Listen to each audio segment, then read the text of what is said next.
Hey everyone, Studeee here, and welcome back to the world of Runeterra. In this video, we're going to be answering 5 different questions. Why Yasuo and Yone are fighting in the first place, how that duel ends, and then towards the end of the video, we're going to be covering what Yone is doing in the spirit realm, how Yasuo almost died, and where the brothers' relationship is now. Let's get started. So why were the brothers fighting in the first place? Let's quickly go over their past and get caught up. The brothers had clashed all of their lives, and as they grew older, they clashed with blades. But no matter how much the brothers fought, or how different their views of the world were, they always truly cared for one another. Yasuo and Yone were born in a village in Ionia. Yasuo was brash and impulsive, while Yone was the ideal Ionian, disciplined and living by their code of honor. Yone was the first to begin his training and became skilled with dual blades. Each time he went to school, Yasuo followed and begged the masters to allow him to train as well. The masters did not let Yasuo train, and that made him angry, but Yasuo wouldn't let that discourage him. Every day, Yasuo would go to school with Yone and try to catch glimpses of their sword training, emulating the moves outside the school's walls. After months, Yasuo's dream had come true. The sword masters relented and offered to bring Yasuo into the fold, impressed by his persistence. Immediately, Yasuo showed immense talent, catching the eye of Master Soma. However, when Soma offered Yasuo mentorship, he was denied. Yasuo didn't want to waste his time with the formalities of training. He wanted to be the greatest swordsman in all of Ionia. Ironically, and unbeknownst to Yasuo, Master Soma was actually a magical swordsman, able to wield the power of wind against his enemies. In an effort to show Yasuo the error of his ways, Yone gifted Yasuo a maple seed, an Ionian symbol of humility, which inspired him to finally accept Soma's apprenticeship. Fast forward a few years, and Yasuo and Yone would become powerful swordsmen. In another few years, Yone and Yasuo might have become Ionian masters of their own, raising the next generation of defenders. But fate would have other plans, and soon, war with Noxus would sweep across Ionia. Yone and the other disciples were sent to fight. The most talented of the group, Yasuo, however, was assigned to guard the village and his master. Yasuo was enraged. He had spent all of his time training and mastering wind techniques that could turn the tides of war, but instead, he'd be forced to sit at home, a technique Yasuo wasn't particularly good at. Because of this lack of discipline, what happened next would prove to be the biggest mistake Yasuo would ever make. One night, Yasuo heard Noxian war drums in the distance. Ready for a real challenge, Yasuo abandoned his post to investigate. When he arrived, all that remained was a valley of corpses.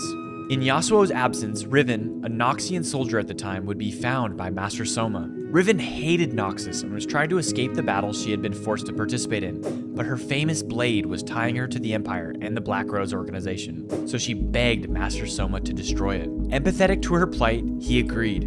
But as he shattered the blade, an explosion of wind erupted from the sword, sending a piece of the blade into his neck. Witnessing this, Riven would run, her mind shattered by guilt. When Yasuo returned, Soma was dead, and Yasuo was blamed for the murder. He managed to escape the village and went on the run, determined to bring his killer justice. All Yasuo wanted to do was rid himself of the false accusation. But in the process, Yasuo had to do the unspeakable. He had to kill 2 of his former classmates. Then, Yone found him. Despite Yone being more skilled with the sword, Yasuo's mastery over the wind gave him the edge in combat. As the clash raged on, Yasuo knew he would have to kill his brother or die. In that one moment, that one strike, boosted by the power of the wind, Yasuo cut down his brother, irreversibly changing their fates. After he was cut down, Yone found himself in the spirit realm. There he would be ambushed by an Azakana demon. He was greater and skilled in the demon. Although he felt overwhelmed by the creature's magic, his anger made him unstoppable, killing the Azakana with its own weapon. After slaying the demon, Yone woke up, returned from the spirit realm. Upon his face was a mask that resembled the Azakana that had attacked him. He would find that with his mask, he could see other Azakana and drift in and out of the spirit realm at will. He found that learning an Azakana's true name and speaking the name prior to killing it transformed it into an inert mask. It is still yet to be determined what these masks actually do and why Yone is collecting them and what information they're giving to Yone, but I'm sure we'll figure that out soon enough. Along with his new powers, a new path awaited the young swordsman. Before being killed, Yone would have undoubtedly wanted to hunt down and kill Yasuo, not out of rage, but to restore his brother's shattered honor. Instead, he now hunts the Azakana, working to uncover the truth about his mask. This shows that the strict values of honor he once held no longer carried the same weight. That either the shock of death at his brother's hand or the influence of the mask has shifted his perspective to one focused on hunting the Azakana. So now he walks the path of the hunter, purging the world of the demonic threat, all while fearing that the mask he wears that gives him his powers will one day reawaken and consume him. On the other hand, Yasuo would be forced to forever carry the weight of what he had done. He would find solace in drink, aimlessly wandering the mountainsides. While wandering in the snow, he would meet a young girl from Shurima named Talia. Much like how Yasuo himself could manipulate the wind, Talia was gifted with the power to manipulate stone. He very quickly learned that she was untrained in her powers. On their very first meeting, Talia accidentally created an avalanche, almost burying and killing Yasuo. To ease the guilt gnawing at him, he decided to mentor her, teaching her how to control her powers. They would journey together for a while, but when the word of Azir's resurrection reached them, Talia was forced to return to her hometown. Yasuo gifted Talia the maple seed to show the same support his brother had given him. With the experience of having been a master changing him, he would set off to finish his journey and find his master's killer. When Yasuo returned to his village, Riven was being held on trial. The villagers had found Riven and connected her to the shattered blade and the shard that was found in Master Soma's neck. Under the cover of night, Yasuo would confront Riven to ask her what had happened the night of Soma's death. He would find that Master Soma's death was simply an accident. When Yasuo originally set out, his only objective was to avenge his master and clear his name. However, his time as a mentor to Talia had changed him. He told Riven that it was ultimately his responsibility that Soma had died, acknowledging his fault in his master's death. This simple act eased the pain in Riven's heart and spared her from execution by the Ionian court. Despite this act of kindness, Yasuo would continue to wander alone in a world where he could not forgive himself. For years, the brothers would continue down their separate paths. Yone continued to hunt, and Yasuo continued to wander.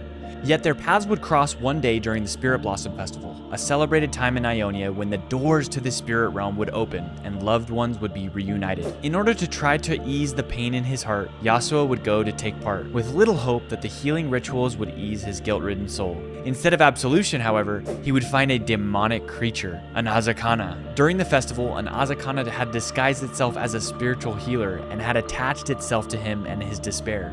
The Azakana, using his guilt against him, would lead him into a trap and seek to devour him. Bit of a coincidence that an Azakana was attached to Yasuo, and we'll find out why this is even more of a coincidence in the next part. Right before Yasuo was devoured by the Azakana, Yone intervened, slaying the demon and saving him from the same fate Yasuo had dealt to him: death. When the two finally confronted, Yasuo thought Yone had come to exact his revenge. However, despite his resentment, Yone can be seen to still love and care for his brother. It's no coincidence that Yone intervenes at the exact moment that Yasuo needs him to. Because Yasuo was so close to being eaten, maybe Yone was thinking about it a little bit. He was thinking maybe I should save him, maybe I shouldn't, maybe his resentment was getting the best of him.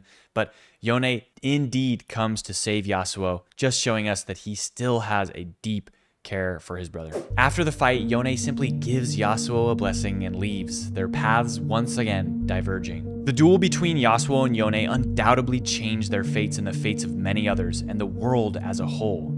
The lives saved by Yone hunting the Azakana, ridding Ionia of their threat, and Yasuo's impact on the lives of Talia, who may act as Azir's secret weapon, and Riven, a character that will heavily influence Ionia's fate. While the brothers may walk separate paths now, perhaps they will meet again, their blades carving out a destiny that will affect all of Runeterra. Only time will tell. If you're interested in continuing the lore journey, click right here. This one's about Talia, Azir, Xerath, Renekton, and Nasus.